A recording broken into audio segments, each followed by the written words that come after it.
Alright, so the panel cover is on now, and I've actually gone ahead and turned on the main breaker to this sub panel.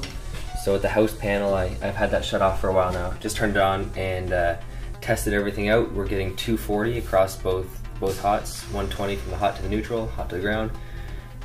So everything looks good. So the main breaker's on there. All the branch circuit breakers are off except for the lighting feed. So we're actually running our lights now on this. Everything else is turned off just because there's no plugs on yet. But what I'll do is since we're pretty well done like the rough-in stage, I think I'll just go around and show you what we've done here. So I guess start off with an overall view.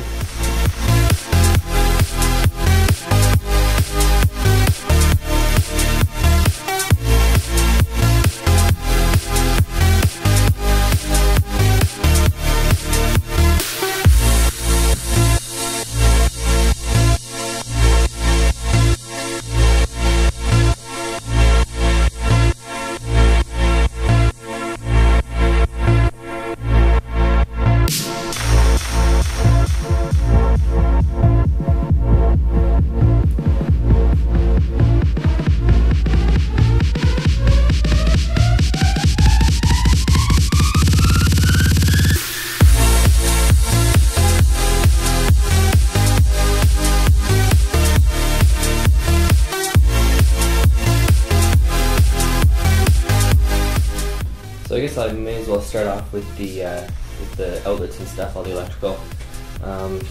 So what happens here on this wall, if you recall from the plan, there's going to be a workbench for the chop saw station. So basically I have, see on the ground here, yeah, the chop saw will be here between these two marks. So I've got, it'll be approximately in this location here. There's going to be 4 workbench plugs, one there, one there, one there, and one there. And I've scabbed them over because just to get them somewhat equal spacing. Some of the 2x4s, they weren't quite equal in terms of where I wanted to get them on the workbench, so I've just kind of added some 2x4s there. That's why they're there, but otherwise they're not needed. Yeah, so there's the workbench plugs. I've ran 12-3 to them, and this way I can get split plugs and run 20 amp plugs, so plenty of power there. There's nothing to worry about. There's two circuits here. There's this plug and this plug are on one circuit, and then this plug and this plug are on another circuit. And you'll never have a shortage of power on the workbench there. Below the workbench, I've got 2 plugs as well. There's just one there and one there, and I'll be using these for like if I have the lathe mounted how I wanted to, like a flip under kind of, or like a swing under mount, I'll be able to plug it into there. Otherwise we'll just use that space for storage underneath the workbench. Underneath the chop saw, what we're going to have here is a compressor. There's a compressor plug there, and then there's the shop vac plug there. So the shop vac will be in a like soundproof or sound dampened box, I guess. I'll kind of box out something underneath the workbench there and try to muffle the sound of it. And then there's also an air cleaner plug up here. So the previous homeowner left like a portable air cleaner, so I'm just going to mount it on like a little shelf up there. May have like a little shelf for lumber storage or something up there. So I'll put that up there. And basically the air compressor, sorry, the air cleaner, the air compressor, and the shop vac plugs, they're all controlled over here by the switches. So these 2 switches here, they're like master switches for these. So air cleaner, shop vac, and compressor, and you just throw these switches on in order to make those plugs live. I guess the only difference here for the shop vac, this is the master switch for the relay panel. So once you throw the master switch, then the relay becomes activated, and then it's up to all these switches here, like the switches that I ran the 18.2 to. That's once you throw those switches, then it allows the power to go through the relay to activate the shop vac plug. So I guess I'll go into that next. There's these all these 18.2 wires throughout the workshop that I ran. These are just going to be stubbed out right now. They're going to be mounted on like I guess the workbench will come out, say 36 inches or so, and then I'm going to mount like a little switch on the end there. So I'll just run the wire out to a box that I'm going to mount in the workbench. And I have 3 of them along the way here. So one on the left, one in the middle, one on the right. So you can throw the switch for the shop vac wherever you are. Also, when you're standing at the drill press here, you'll be able to activate the switch for the shop vac while you're using the drill press. Over here, there's another switch here for the shop vac. Here, so I mean they're all throughout. Another one there. This is like the bandsaw station over here. I'll get to this. I'll get to that a little later. Another switch there. So lots of switches for the vacuum. And like I said before, it's just cheaper to run the 8-2 and have a relay panel as opposed to running like a 3-4-3, you know, like consecutively 3-4-4-4-4-3. So it saves on the cost, I guess. Anyway, so that's like the main chop saw station workbench area. In terms of the wiring, you know, I kept it really neat and stuff, nice and straight along. That white wire that was existing there before, I couldn't really do anything with that. It was too short, but otherwise I would have kept it in the same channel as the yellow wires, but nothing I could do there. But anyways, aside to that, everything else is nice and straight.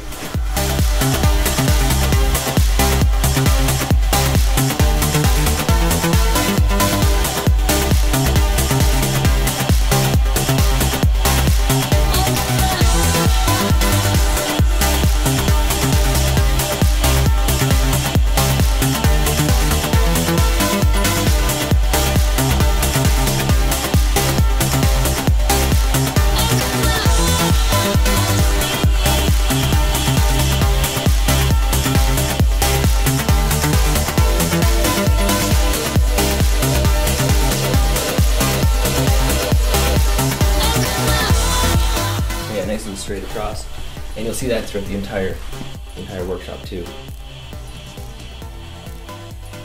So everything is nice and straight. That's how it should be done. Okay, moving on here. We have this plug is also on the same circuit as these other 2 lower workbench plugs there. This section over here, this is going to be for like a little storage workbench area. So since it is a workbench, I've got the plugs mounted here again, 44 inches on center. So there's 1, 2, and 3. We're gonna have 3 like base cabinets, so we'll have 3 plugs there, one per base unit. And we might mount an upper here, or 2 uppers kind of in the corner. I'm not quite sure what we're doing with that yet. And that being said, what I have here is a plug and a light switch. That light switch the switch light goes up, and I've just coiled it up there because I don't know what we're doing with the lights yet, because I don't know what we're doing with the cabinets yet. So once we mount the cabinets, then I'll be able to pull that switch leg over to a light wherever we decide to mount that. Also over here, in this leftmost cabinet, what I'm going to have is like a computer station set up, so I can run iTunes, or just listen to music. I have the network set up too, so I can run the music through the network. What I have here is, so there's a 15 amp electrical outlet. You can see it's the color of the wire is different. It's white. The yellow indicates 12 gauge. The white indicates 14 gauge. So yellow is good for 20 amps. White is good for 15 amps. So I have a single plug there, 15 amps. These are the 2 Cat 5s for computer network, phone, whatever. And there's also a cable. I don't need cable in here, but I ran it anyways just because I was pulling the 2 Cat 5s. And these are the 2 speaker wires, so left and right. I may as well follow the path there. So I mean, they've just come down the wall here, across. So this is where they split. So the 3 data wires go across there. They go behind into where the main house panel is. They're all terminated there. The 2 speaker wires keep going, and I've got 2. Actually, no, sorry. They keep going over here. They keep going over here, and they come down over here to a volume control. So focus again for you guys. So this is the volume control for the speakers. So from there's two wires they come in. So from the computer, two come in. The volume control controls the volume, and then it goes back out. And they go back out right over to here. So there's one mount for the speaker, and we got it all cut out. It fits and everything. We're just not putting them in yet because we're still doing some cutting and stuff in here, and it's gonna, well, I mean, they'll get dusty anyways, but we're just gonna hold off until we're all done. And then there's the second mount there. So they're on the ceiling. They're kind of like in the center of the room, just off center, I guess. The two of them there. So it should distribute the sound nicely. Moving along here, we got, so this is where the bandsaw will be set up. And what I have here is, so this plug here on the left, this plug, and this plug, these are all in one circuit. So, keep on the focus. So the bandsaw will be on that circuit, I guess. On the right here, I got a spare 220 outlet here. So I'm just gonna put a blank cover plate over that. Everything's moretted off. It's safe. So if anybody down the road wants to put like a welder or something there, they can use that. This section here is for the table saw area and the workbench that we're gonna have in the center of the room. So if you remember from the plan, we're gonna have like a middle workbench just kind of in here with the table saw set up at the end. The workbench will act as like an outfeed table kind of. So what I have here is the main vac outlet for it. We're gonna have, well, I'll get to vacuums later, but so this is the table saw plug. This is like a direct feed just for the table saw. This is another direct feed just for the workbench plugs.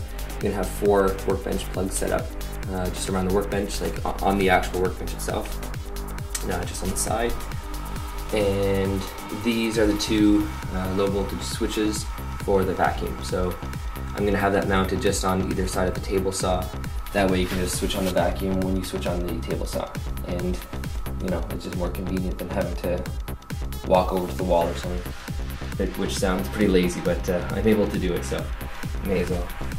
And so what we had to do here, since we had quite a few feeds, we had quite a few feeds coming in this one area here because I couldn't get down the wall. There's this main beam running here, and there's no way to take the wires down into the wall here without being exposed. So, like, you know, you can't drill through the beam, you can't go on top or anything. They'd be unprotected. So what we had to do is come down in the corner here. There we go. And this corner was it was a nightmare kind of. You can see all the feeds. I'll show you where all the feeds come from. The main panel. Here all the feeds come across the ceiling.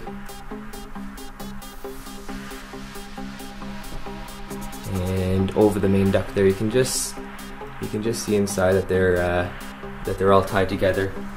Anyways, they come down across through here.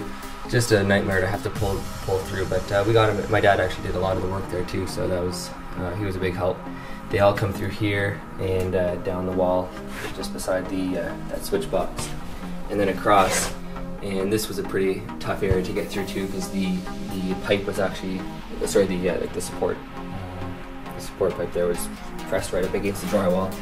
So that was a pretty difficult area to get through as well.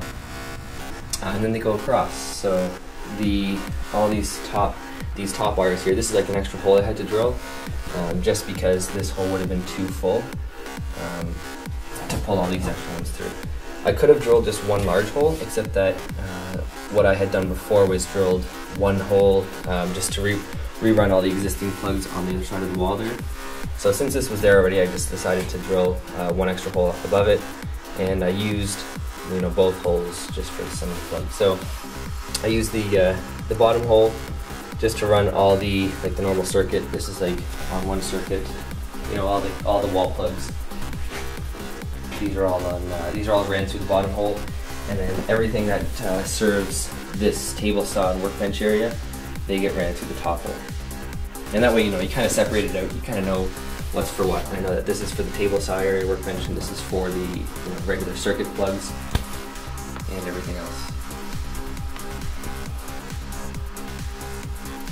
And they join up here and go up. Overall, not a bad job done. And you'll see throughout as well that I have these metal plates, the protection plates. Again, I've overdone them. I've got them on like every single stud. It's not really critical. It's not necessary. It's mostly in like unprotected areas or areas where there's like the hole is drilled really close to the outside of the stud, where it's susceptible to like a drywall nail or something, or a drywall screw. So again, these aren't really necessary here because the wires are so far into the stud, and especially here, you have like at least 2.5 to 3 inches of space. So not necessary, but I had the plates anyway, so I just put them on just for show. But yeah, I mean they're all around. So anyways, so that's the table saw area. And this area here is going to be for the sander station, like that belt sander, disc sander. So I've got a plug there for it, or I could use this one here as well. I've got a vacuum outlet there, and the switch for the vacuum outlet, so everything is in this corner for it. And then here we've got that drill press station. There's a plug on the left there for the drill press, vacuum outlet for the drill press, and the switch will be mounted on the workbench. It'll probably come up to about here, so when you're working here it'll be easy just to flick that on. This is a second 220 spare, and I've got that one in the corner there, and I've got another one over here. Again, just I had the extra wire, so that's so I ran it anyways. In terms of the lighting, these are the 3 switches for the lighting. So since the lights, like the light circuit is live, I had to put the switches on. Everything is tied in. I had to do a little modification to the lighting from what the initial plan was. Initially, I had planned for having 2 banks of lights, like 2 by 2, which those like what you see on now is what I had initially planned for. And then I wanted to have 2 incandescent lights in the middle, just if you have to run into the room quickly, just throw those on instead of the fluorescents, since it takes a while to warm up. But it actually, the room was pretty dim, as you can, well, you can't maybe see too well in the video, but the room is pretty dim, especially in the corners, so, and kind of in the middle too. So what we did is we took out the incandescents and we added 2 more fluorescent lights. So these 3 lights in the back, they're on one switch. These 3 lights in the front here are on one switch, and the 3rd switch that I had for the incandescents, they're actually for a light right here. So this duct right here, it's kind of blocking all the light coming down into this area. So what we did is we added 1 more light in here, and right now they're not on because we don't have enough fluorescent bulbs for them, but we'll be getting them and we'll be putting them in. So this is for the front fluorescents, the back fluorescence, and then this is that single light right up over here. So yes, slight modifications, but I guess you see what happens, you see what it's like as you go and modify the plan. It still worked out though. Okay, so onto the vacuum stuff now, I guess. So like I said before, the shop vac will be located here. It's going to be underneath of the chop saw station, and so here's the plug for it on the right. And then on the left here, I've got the main vac outlet. So this is going to plug directly into the shop vac. I'm not using those Jurrane Newtone clips that they provide, like those vacuum pipe clips. I'm actually using all around, it's a lot more secure. The clips they still have a pretty loose fit, and the all around you can get a much tighter hold in the pipe, so it's not sloppy in there, and it's going to serve well when I'm plugging in mounting the valve and stuff once we finish the walls. So I like that a lot better, much more secure. Anyway, so what happens here, it comes up, this is going to be the vacuum outlet for the chop saw station. So it's coming down, it's a pretty short run for that. All the rest of the vacuum outlets, you can't see it, we just started putting up the insulation, but basically it's just a straight run up to the top there, and we're just going to stub it out, get a 90 up, and then it's going to be a double split T, one this way and one up this way. So the one going to the right, it's going to serve these two these two vacuum outlets. So these two vacuum pipes, they actually branch into three here. So this this left one here, this is for a floor vac. So it's like it's basically, it should be mounted underneath like a cabinet, but I've just put it in the middle of the wall just because it's you know, it's nice and it's in an accessible spot. So I can't show you with my feet because my boots are too big, but basically you just you lift up here with your foot, you'll turn it on, it activates. There's two little contacts in the back which I have to attach the wire to. But yeah, so you lift it on with your foot, it turns it on, you sweep all your dust under there, and then kick it closed on this side. So it's a pretty nice system. It'll be nice and easy to sweep up all the dust right into there, as opposed to having to get a dustpan and stuff. On this side here, I've got a regular vacuum port. We may end up getting like a vacuum hose just to clean up, you know, excess dust and stuff, instead of having like those power tool shop vac hoses, which are like those plastic hoses. So we can plug it into here and just, you know, do general cleaning and stuff. But that's just in the future. I don't know if we'll get that or not. I just put that in because just in case. And then here, this is going to be the vacuum port for this workbench area. I brought it down through the 2x4 only because when we mount a cabinet up here, I didn't want to have a vacuum pipe coming out the top because that's going to bring the cabinet even lower, and it's a pretty low ceiling as it is. So that would mean that the cabinets have to be mounted pretty low anyways. We have fairly large upper cabinets. I think we're going to use those, I'm not sure, but anyway, so I tried to get it as far away as possible from the corner where we're going to mount the cabinets, and so that kind of achieves it there. And this is still within the workbench. I think it's a 32-inch base cabinet, so this is still going to be within the workbench. And again, I've put a protection plate on here. This is pretty necessary because you don't want to screw into this pipe here. It's not a very big distance between the pipe and the edge of the 2x4, so this is going to come in handy. Anyway, so that tees off into there. Large sweep 90s just to maximize flow. Up here I have no choice but to use the narrow 90s. But anyways, yeah, I'm gonna 90 up, and we're actually gonna run the vacuum pipe in the floor, within the floor joist cavity. This will be easier to show you once it's all finished, but just a quick rundown of what we're doing here. This is the main shop vac feed. So we're gonna keep running it along this way, over all the wires. It's just gonna clear the wires, and it's gonna come over to here. So this is another shop vac feed here.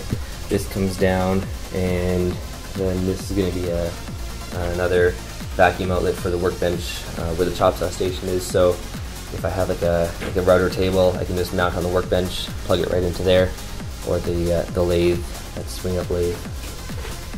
So I've fitted some pipes together here to connect them all in.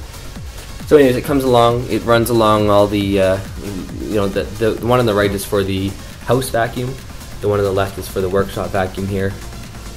Oh, I missed one. There's one up here. I actually go up and over, and then down through the top plate here to come down for the drill press vacuum. And initially we actually were thinking of just running it down on 45 into here, but just to keep that beam kind of clear, it's already low as it is, we decided to go up and over. I went on a 45 there again. I'm not sure if you can see, it's a tee off on a 45, and then it just goes down, but that's just a much cleaner look, I guess. And I almost passed it there, so it is nice and clean. And then we're gonna come over to here, so that right vacuum pipe again is for the house, the left is for the shop vac stuff. And we've just stopped here for now. So this is how we're gonna connect all these vacuum drops here.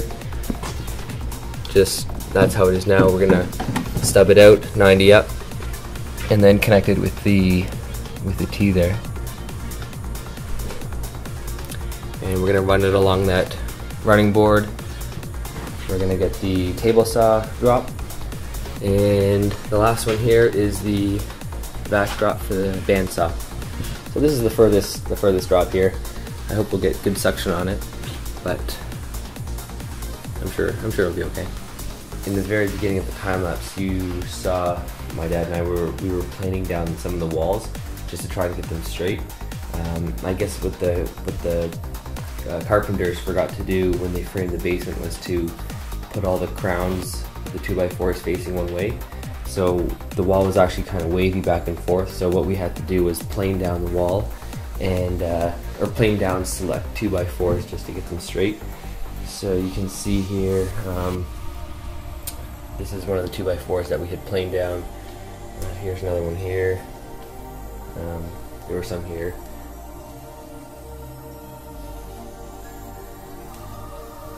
So this wall was especially pretty bad here. There's another one there.